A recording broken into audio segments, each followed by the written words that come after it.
So, ayun na nga. Today is my day of day. Ayan, papunta pa lang po kami sa kondo ni ate. Kasi doon namin pag-usapan kung saan talaga kami pupunta. Kasi wala pa naman kaming exact na talagang pupuntahan namin. Kaya pinakita ko muna yung sunset sa inyo. So, ayun na nga, dumating na kami doon sa kondo ni ate. Ayan, pakyut pa lang po kami dyan. Pakyut-kyut muna kami sa salamin kasi wala naman kaming kasabay. Ayan, kala mo talaga, ganda ka, girl. Ayan, for the pakit lang muna. Kaya ngayon, andito na kami sa MOA. Dito talaga namin naisipan kung saan kami pupunta. Ayun, for the lamon lang ang person. Di na ako masyadong nag-video kasi sobrang daming tao talaga sa MOA ngayon, guys. Ayan na nga. Oh, may bago na namang tinambak para daw mag-extend na naman yung sa MOA na view. Ayan na nga. So, pagkatapos namin dun sa may dagat, dumiretso na kami dito. Lakad-lakad na naman kami kasi may naisipan na naman si ate na pupuntahan. Mall daw siya, bagong mall. Pero di ko pa alam kung saan banda yun. Lalakarin lang daw namin. Pero kailangan daw kasi malayo-layo daw. Not totally malayo talaga. Di naman siya abutin ng ilang oras sa nalakad.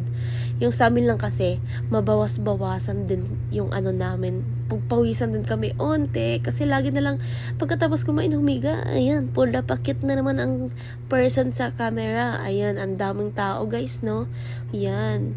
Pero okay lang. Kasi, maganda din naman kasi pag maraming tao. Ayan, cute na naman, pakit ka naman girl sa camera, girl, di ka na napagod girl.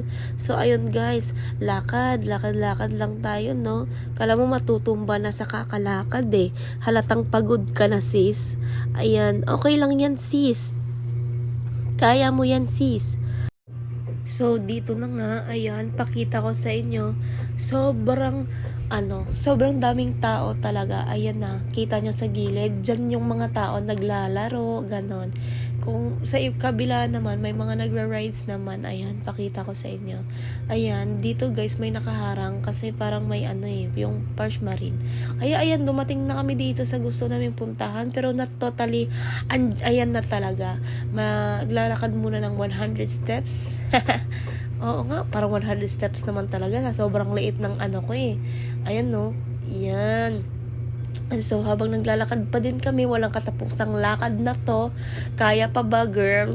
Ayan, habang naglalakad kami, pagtawid ko, takot na takot ako. Ayan, napahinto talaga ako kasi akala ko didiretso na yung sasakyan. So, ayan, fast forward ko ulit para di kayo maboring. Ayan, parang instagrammable daw dyan, sabi ni ate.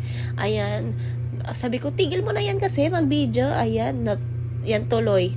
Napunta na tuloy tayo sa pupuntahan namin. Dito lang kami sa mga gustong tumambay, sa mga gustong mapag-isa. Ayan, maganda dito sis. Kayang-kaya nyo mapag-isa dito. Kaso nga lang, mahirapan kayo sa sasakyan. So, ayun na nga. Pagkatapos namin dito, umuwi na kami. Ayan na, uwian na, pero sakit naman sa paa. So, ayun na guys, di na ako nag-video ng yung pangmatagalan na video kasi nga, napagod na din ako kakahawak ng cellphone, tinago ko na. So, ayun na guys, dito na lang nagtatapos yung video kasi nga, umuwi na kami, gutom na din ako. Bye-bye!